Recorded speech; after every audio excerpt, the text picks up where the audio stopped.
On this episode of Rewind a Closer Look, a man wears fake vampire teeth, a fence gets condemned, and a woman is very confused. I don't know. Back in 1995, someone looked at the exploding popularity of hair metal, slasher movies, and mutant hillbilly horror and decided the obvious thing to do was to mash them all into one movie. Blood Tracks follows the members of the glam metal band Solid Gold as they travel into the Swedish mountains to film a music video. But after an avalanche strands the crew, they discover they're not alone. Hidden within a nearby abandoned factory is a family that's been living there for decades, and they aren't exactly thrilled about visitors. On paper, that sounds like a recipe for awesome 80s cult classic. Does Blood Tracks deliver? Well, let's rewind and take a closer look. The movie opens with a guy stumbling along some train tracks on a foggy night. Is he a zombie? Is he, Oh, no, he's just drunk. I have a feeling I should be too. Not exactly a great sign when you just started the movie and you're already considering alcohol. Or you might just be an alcoholic. The guy finally makes it home and holy shit, this guy has a family? His wife is actually kind of cute too. Keep it in your pants. Anyway, the whole family immediately hides because dear old dad is home. He shoves past his wife, opens a cupboard, and asks where she hid it. Somewhere you won't find it. She replies. He tears through the shelves until he finds a cup with a few coins in it. He dumps them all over the floor, calls her a bitch, and she tells him that's literally all the money they have. She kneels down to pick up what appears to be the family's entire life savings, and the drunk guy grabs the cup away from her and starts collecting the coins himself. The wife finally snaps. She grabs a kitchen knife and threatens him with it. He casually walks over and just grabs her arm. The two struggle for a moment before she gets a small cut on her neck. The drunk stumbles out into the hallway and starts heading down the stairs. The wife picks the knife back up, walks out behind him, and just stabs him in the back. That's actually murder. He was leaving. Anyway, a neighbor opens the apartment door just in time to witness the whole thing, and the drunk staggers around for another minute, even manages to wander back into the apartment, grabs his wife, and just finally collapses. The neighbor pokes his head in and yells, "Murderer!" And yeah, that's pretty much what I said.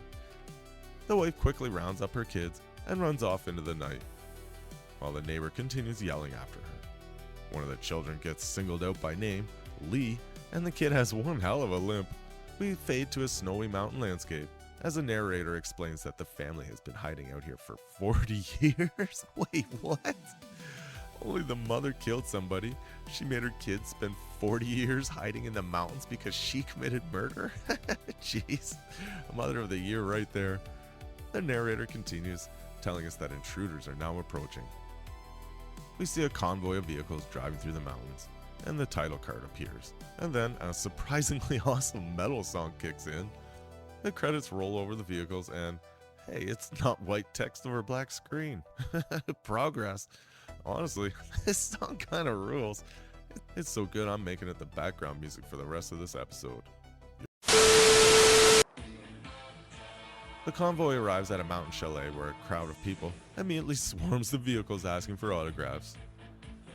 A news reporter shoves a microphone in one guy's face and asks why he chose this location to shoot his movie. It's not a movie, he replies. It's a music video for the band Solid Gold. Okay, so I'm guessing this is the video director or something? Outside, a helicopter lands. One of the locals, named just the chief, points towards it. That's John. Oh. The director replies.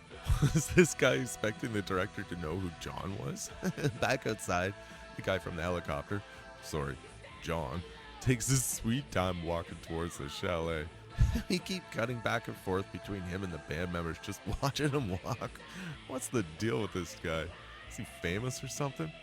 Once inside, John tells the chief that there's a chance of an avalanche later today. Please let us get an avalanche.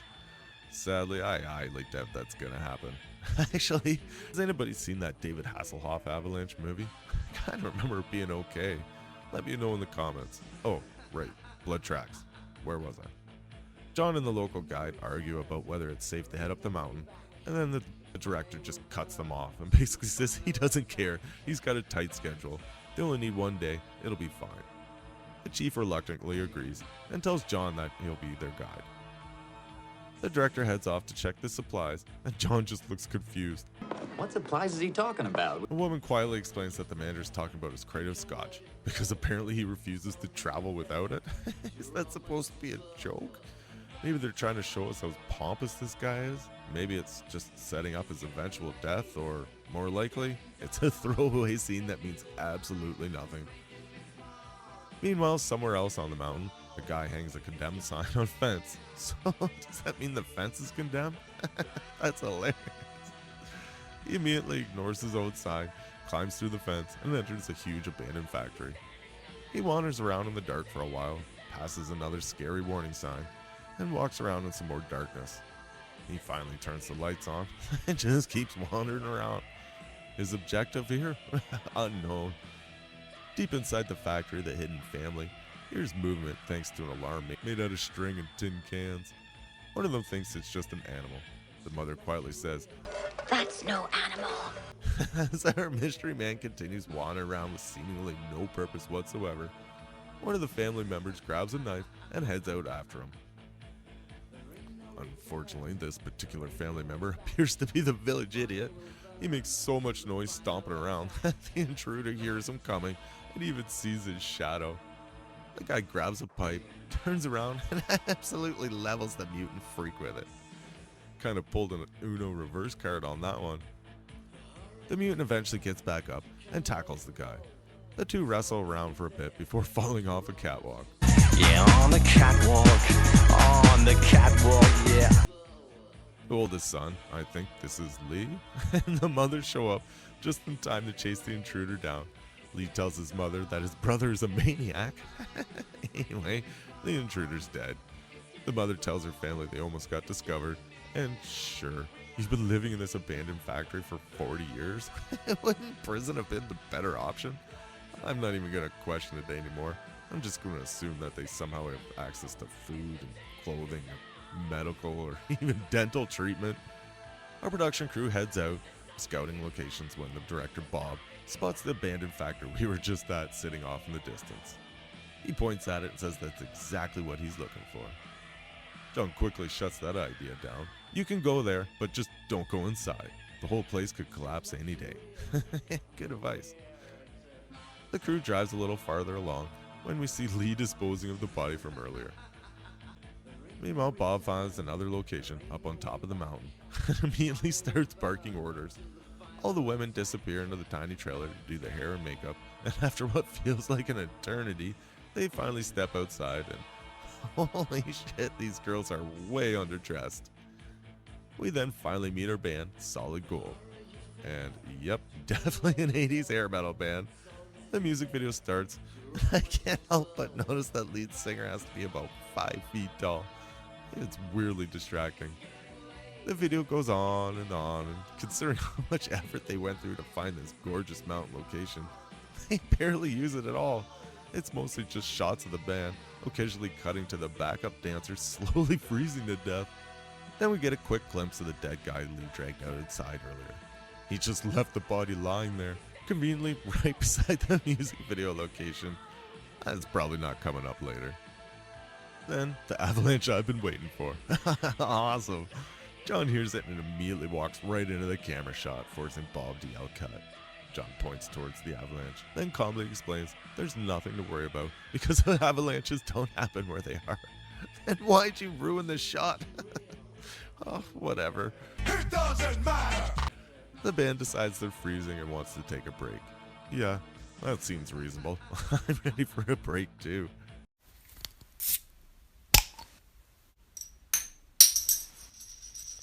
Back at the vehicles, John says he's going to check whether the road is still open.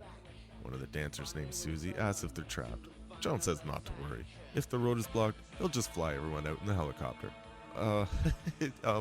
Slight problem there, John. The helicopter's back at the base. You're trapped up here too. Ladies and gentlemen, our rescue pilot. Bob sends one of his cameramen to go grab some B-roll of the abandoned factory. Meanwhile, John has somehow managed to pick up Susie, the backup dancer. He kisses her goodbye, gets in his vehicle, and heads off. Damn, John works fast. I guess chicks dig pilots. At the factory, the cameraman climbs through the condemned fence because apparently condemned fences are more of a suggestion. He just walks around filming random things around the factory for a while, then suddenly smiles and just runs inside. Watching him from a broken window is one of the freaks. I swear it looks like that guy that lived in the tree from Princess Bride. You know, the one that tortured Wesley?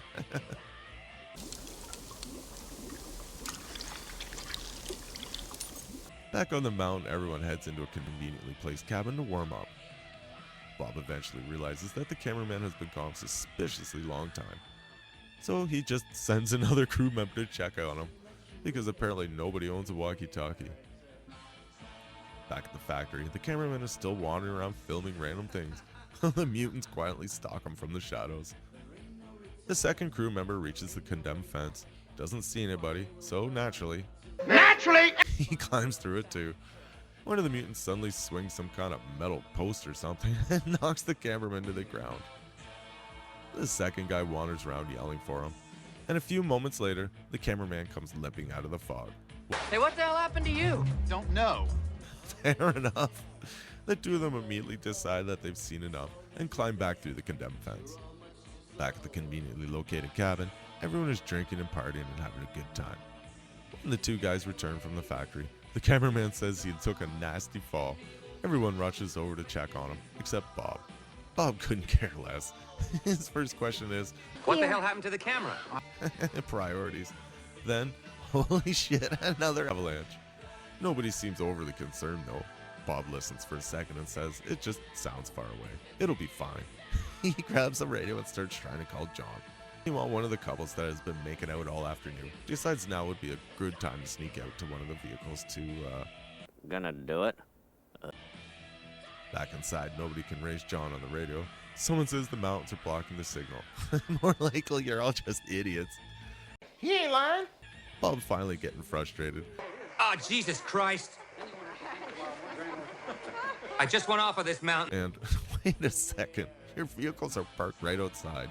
John literally said the road was probably still open, although the fact that John hasn't come back yet is becoming slightly concerning.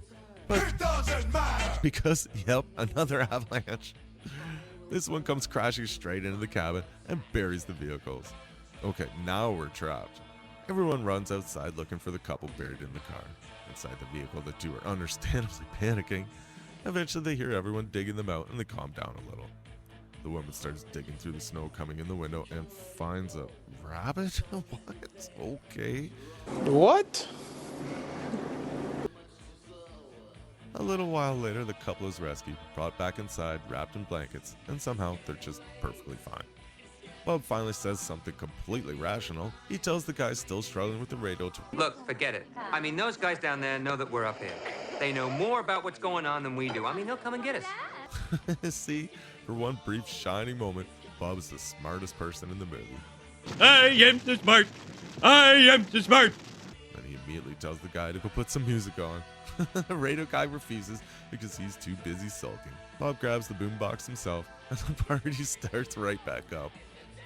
The couple that was almost crushed by the avalanche, well, they're already warmed up and head into one of the bedrooms to continue what the avalanche interrupted. Whatever happened to that rabbit they found in the snow? Dinner? Susie finally snaps at Bob for dragging everyone up here. She says they're stranded on this mountain, and his only solution is to throw a party. Bob fires right back. How am I supposed to know that the weather's gonna close down, huh? Your brilliant fly boyfriend didn't know about it. He's actually got a point there. Susie gives it everything she's got and then just storms off dramatically. Before Bob can even finish standing there, one of the backup dancers swoops in and starts flirting with him successfully.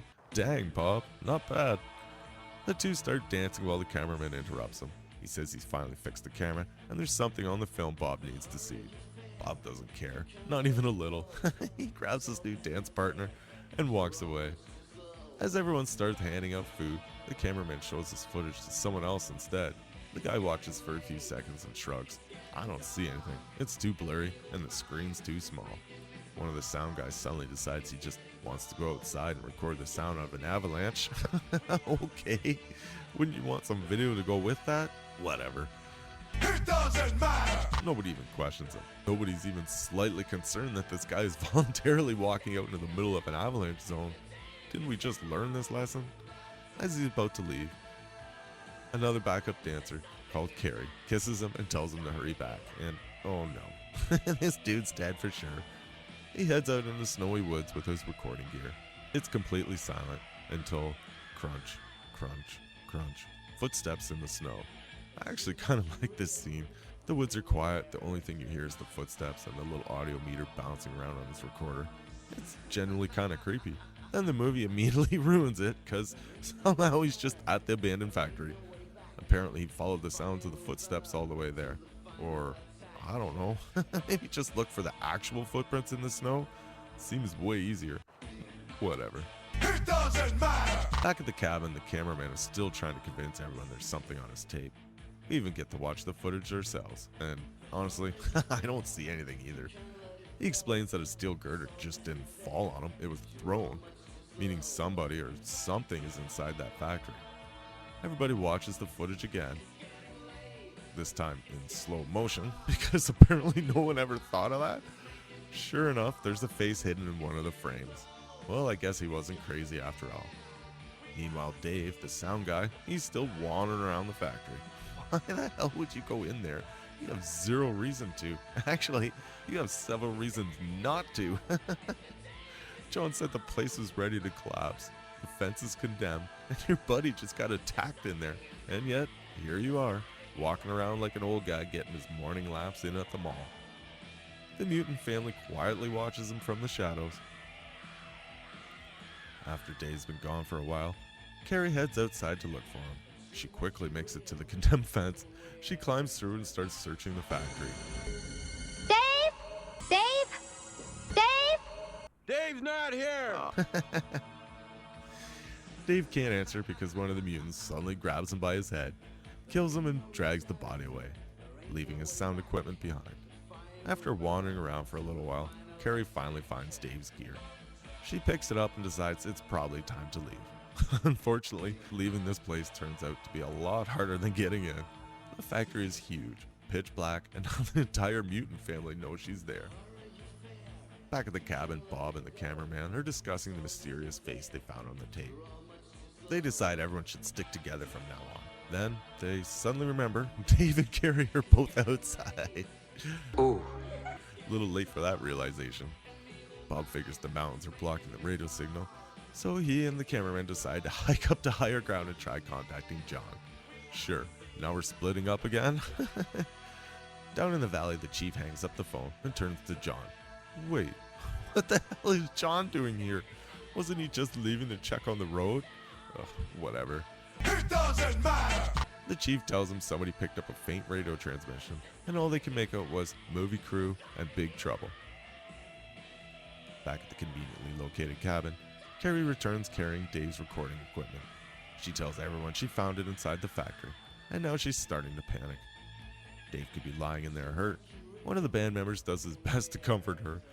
Hey, listen, he'll be okay. And the Oscar goes to... Everyone rewinds the tape and listens to Dave's last recording. At first, it's just the sounds of the footsteps crunching through the snow. Back in the valley, John decides the weather's too bad to fly. Maybe he can find a Snow buggy. Wait a minute.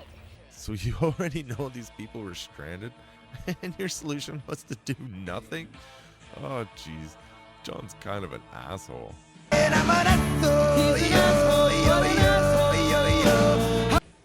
Also, what's a snow buggy? Bob and the cameraman finally return from their little radio expedition. Unfortunately, they think it was a complete failure. Kind of like you. Everyone catches them up on Dave's disappearance and plays back the rest of the recording. We hear Dave choking, struggling, then silence. Because, he's dead. No shit! Carrie has absolutely no idea what those noises could have been. Bob quietly pulls the cameraman aside. Dave would never leave his recording gear behind. Something's seriously wrong, so they decide to go look for him. Before leaving, Bob tells everyone to stay together. Good advice. About 5 seconds later, Susie decides she's going to go outside and try the radio again. The other women remind her that they were literally just told to stay together, I'll be fine. I'm just going outside. Sure you are. The search party makes it to the condemned fence, and they crawl through and head to the factory. The moment they get inside, they immediately split up. Holy hell, nobody is staying together in this movie. Just kill them all now. Okay, kill him! The group wanders around in different directions for a while. And then... Out of nowhere, 2 more people suddenly show up at the factory. Wait, what? Where were these 2? Why did it take them so long to get here? Why didn't anyone notice they weren't following the group? Whatever. It doesn't matter! The guy decides this is the perfect time to prank the woman he's with. He hides behind some machinery, puts a pair of fake vampire teeth in his mouth, and gets ready to jump out. Before he can, one of the mutants grabs him, and a few moments later the woman walks by, looking for him, when his severed head lands right in front of her. Oh no! Well, that prank didn't exactly work out. She screams, and one of the mutants charges straight at her. Meanwhile, Bob and Carrie are searching another part of the factory when Bob suddenly decides this place is too big and that they should split up. Even Carrie stops and asks, why? Finally, someone in this movie is asking the right questions. Bob actually guilts her into agreeing by saying, don't you want to find Dave? So they split up anyway. I'm starting to think Bob is actively trying to get this woman killed. The cameraman is wandering around when one of the mutants dumps a barrel of gasoline all over him, then casually tosses down a lit torch. Cool. Fire! Fire! Fire! Fire! The guy runs around on fire for a few seconds, then collapses dead. Bob is understandably upset by this development. And wait, what happened to that woman he was with? Did she just die off screen? Oh, whatever. It doesn't matter! Bob suddenly remembers Carrie and starts frantically looking for her. Luckily, she's already been knocked out and dragged back to the mutant's little hidey hole. Meanwhile, Bob stumbles across the cameraman's partner. Ah, so that's where she went. Bob rushes into the room to save her and immediately triggers a booby trap. The trap slices the poor woman clean in half. Okay, first genuinely cruel kill in the movie. Hopefully the rest are this good. Elsewhere, the woman who got dragged to the mutant hideout finally wakes up. She grabs a cast iron frying pan, starts creeping towards one of the mutants, and absolutely clocks him in the head with it, and she escapes, leaving both her and Bob running around this giant factory completely lost. And man, what I would give for just a little bit of lighting. Down in the valley, John is on the phone. He probably announces that I just got myself a snow buggy. whatever that is. The chief hands him a shotgun and says who knows what the avalanche might have stirred up. Sure. Okay. It's Sam Squam Trekkie in the... Somehow Susie is still alive. Even more surprisingly, she actually managed to make a radio contact with John. Girls get it done. It's mostly static, but they figure out a little yes or no system. John doesn't ask if she's okay. It doesn't ask if anyone's hurt. It doesn't ask how many people are still alive. Nope, he just says, go wait in the cabin. John is really committed to being the world's worst rescue pilot. Back at the factory, Bob suddenly decides he's leaving. Just leaves. Carrie is still somewhere inside the building. Didn't I tell you Bob is kind of an asshole? Everybody, A-S-S-H-O-L-E! He's really proven my point. Carrie runs through the factory yelling for Bob, but we already know she isn't gonna find him. He's outside, climbing back through the condemned fence. Carrie keeps wandering around until she runs face first into one of the mutants. The mutant casually picks her up, walks over to a railing, and tosses her over the edge. Well, that should have been Bob. Fuck you, Bob! Back in the valley, John is finally starting his rescue mission. He tells the chief that once the weather clears, send the helicopter. He'll mark the location with flares, then he climbs aboard his Snow buggy. so let me get this straight. He's not actually going up there to rescue anyone. He's just gonna go hang out with them until someone else rescues everybody? John's logic is absolutely flawless. At the cabin, one of the backup dancers now decides it's the perfect time to go outside and shake off a blanket. Of course. The second she drops the blanket, one of the mutants grabs her. Inside the cabin, another mutant is somehow hiding inside the shower. What? How did he even get in there? Anyway, it sneaks up behind one of the crew members and kills him when he's at the sink. You know, as one does. The mutant grabs another dancer and drags her into one of the rooms.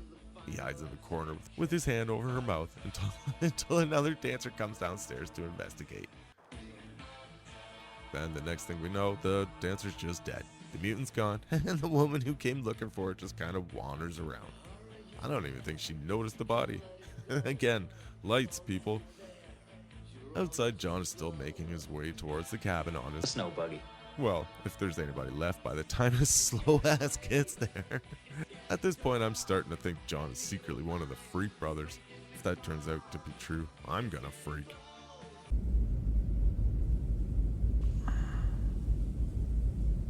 Out in the woods, one of the mutants drags the dancer away while she screams loud enough to wake the dead. Well, apparently not, otherwise her friends would be coming back. Ouch. Susie, who's still wandering around outside, good thing she didn't listen to John, I guess. She hears the screaming and starts following her. See, this is exactly why I think John's involved somehow.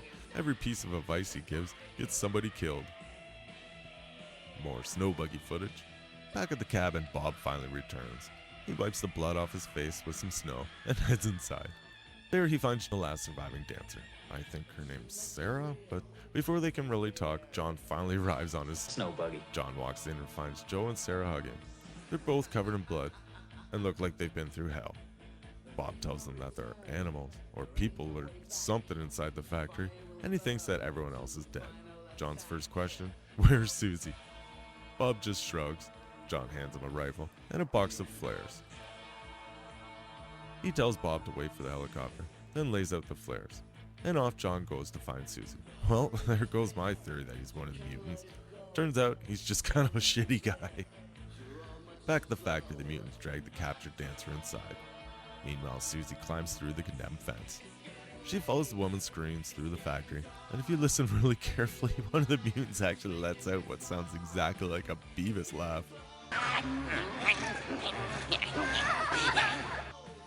The mutants drag her back to their little hideout, and the mutant mama casually tells them to throw her down. So they do. Wait, he dragged this poor woman all the way from the cabin just to throw her into a pit? What was the point of that? Surprisingly, she's still alive. It's only a shallow pit. And, is this where they keep the mutants that are too mutant even for the mutants? The other creatures in the pit all crowd around her. Unfortunately, it's way too dark to tell what's happening. I honestly can't tell if they're eating her, killing her, or something much worse. None of which are a good time. John suddenly gets a brilliant idea. He tries radioing Susie, and it actually works. Unfortunately, the radio is loud as hell. Every mutant in the factory hears it. John is accidentally trying to kill these people again. Susie runs, gets caught almost immediately. They wrestle around in complete darkness for a while. What actually happens, I don't really know. I don't think it's good though. The freak then gives us a Peter Griffin laughs.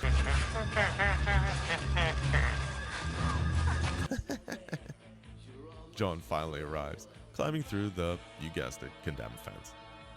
Back at the cabin, Bob finishes laying out the flares. He tells Sarah to light them when the helicopter arrives. He's heading back to the factory. Sarah tells him he's crazy, and Bob proudly holds up his rifle. It won't be a problem. Sure, Bob. Upstairs, one of the band members has somehow managed to sleep through all of this. Honestly, I'm kind of jealous. Unfortunately for him, a mutant wakes him up by eating his eyeball. Yum!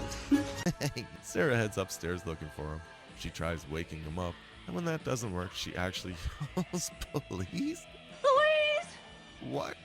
God, these dancers are dumb. Lady, there isn't a cop within 50 miles. She goes back over to wake him again. Unfortunately, it's actually the mutant hiding under the blankets. He stashed the real body behind the door. You know, for a bunch of cave-dwelling mutant weirdos, these guys are a lot smarter than the dancers. Wouldn't take much. Sarah runs outside with the mutant right behind her. She jumps onto John's snow buggy and takes off. For some reason, there's a rope tied to the back. Why, I don't know. For freak pulling, I guess.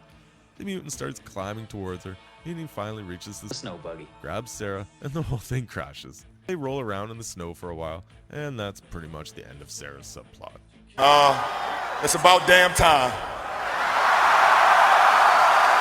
It's about damn time. Back at the factory, John wanders around, finding a body or two. Bob also makes it back and starts searching the building, while loudly yelling, "John, buddy, you know there's something in here killing people.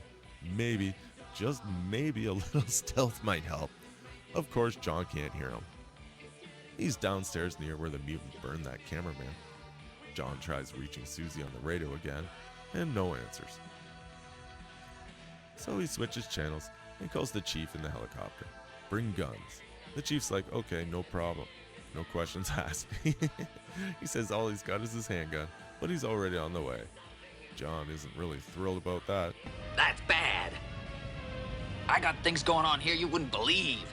But right then, one of the mutants jumps out of approximately one of the 17 shadows. They wrestle around in the dark. Somebody pulls a knife. Who? Couldn't tell you, it's way too dark. It doesn't really matter, because the mutant gets stabbed and dies.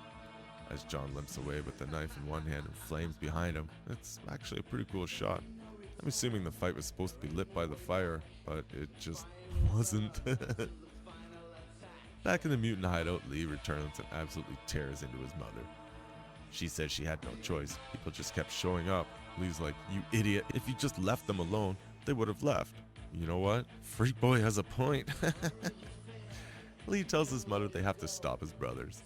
He climbs down into the pit, starts unlocking the chained up dancer, and begs her to help him stop the killing. He explains his brothers are innocent and that they don't understand what they're doing. His mother was just a woman who ran out of options. He knows it's over. He just wants it to end. Sure. You want me to help your family that's been murdering people for 40 years? That sounds reasonable.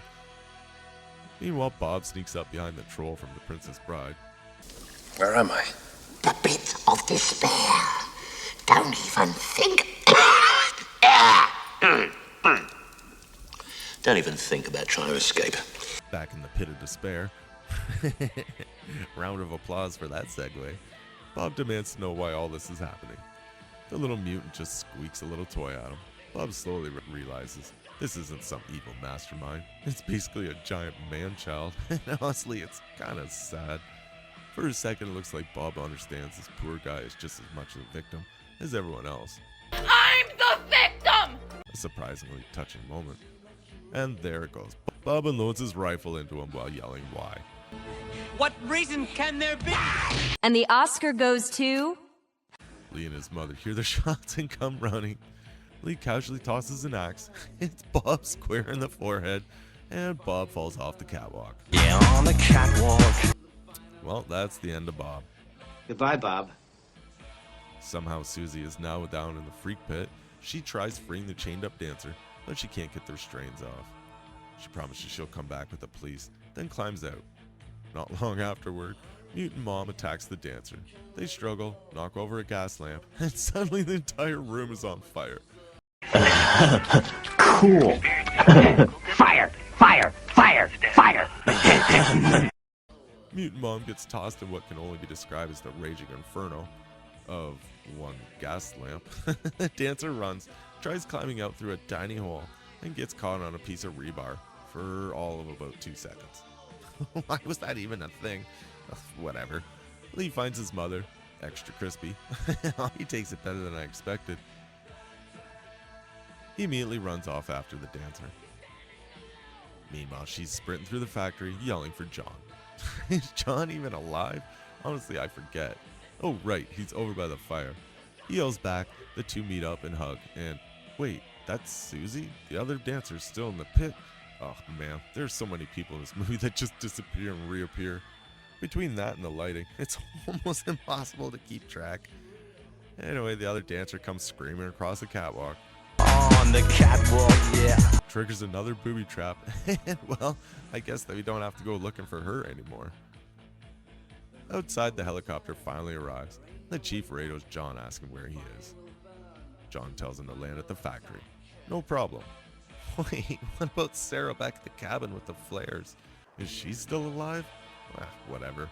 It doesn't matter. John and Susie sprint through the factory past even more bodies. The chief jumps out of the helicopter, pistol drawn, and heads inside. Another mutant attacks, and John just shoots him. Problem solved. At this point, how many mutant brothers are there?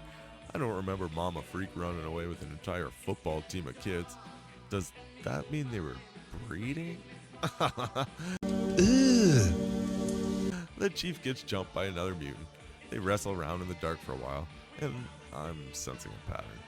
Eventually the chief remembers, oh right, I have a gun.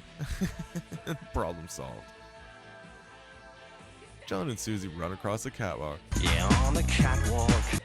When Lee suddenly grabs Susie's leg from underneath the stairs. John immediately opens fire, blowing Lee's hand off. The severed hand opens, revealing Susie's necklace. She picks it up and, wait, was he trying to give it back? Was that supposed to be a peace offering? A what? Have you been drinking? Poor Lee. He's probably crawling away thinking, this is what I get for trying to help somebody. John, Susie, and the chief make it out to the helicopter, take off, and escape. Meanwhile, Lee cauterizes the stump of his arm with a shovel that he heated up in a fire. Oh, that seems sanitary. And the credits roll. Okay, so that was Blood Tracks. And man, that was something else. I don't even know where to begin. I mean, the entire plot is ridiculous. A woman kills her abusive husband, so instead of, I don't know, explaining what happened to the police, she runs away with her children and hides in an abandoned factory for 40 years. Mother of the year right there. By the time we catch up with them, they've all turned into grotesque mutant cave people. At no point did this woman stop and think, maybe this isn't the best environment to raise my kids.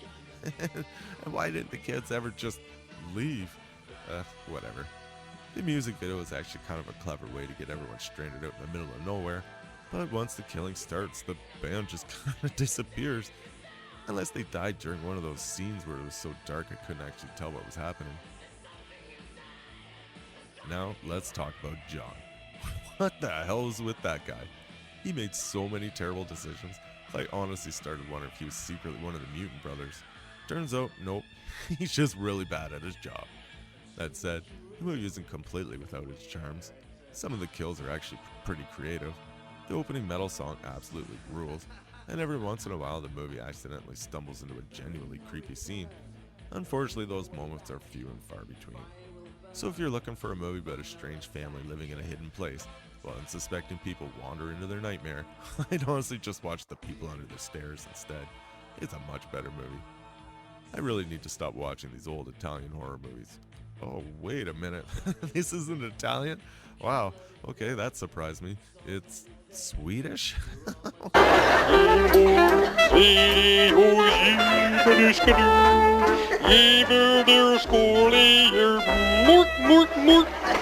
Okay, so apparently Sweden was making gloriously confusing horror movies too. If you enjoyed this trip into Mutant Mountain Madness, don't forget to like, comment, and subscribe, and I'll catch you in the next episode. Hold up. Hey. Hey, how come you didn't tell us how cold it was going to be? Yeah, I'm gonna freeze my tits off. Who told you snow was warm, baby? Does anybody know how to run this damn thing? Here, let me have a look at it.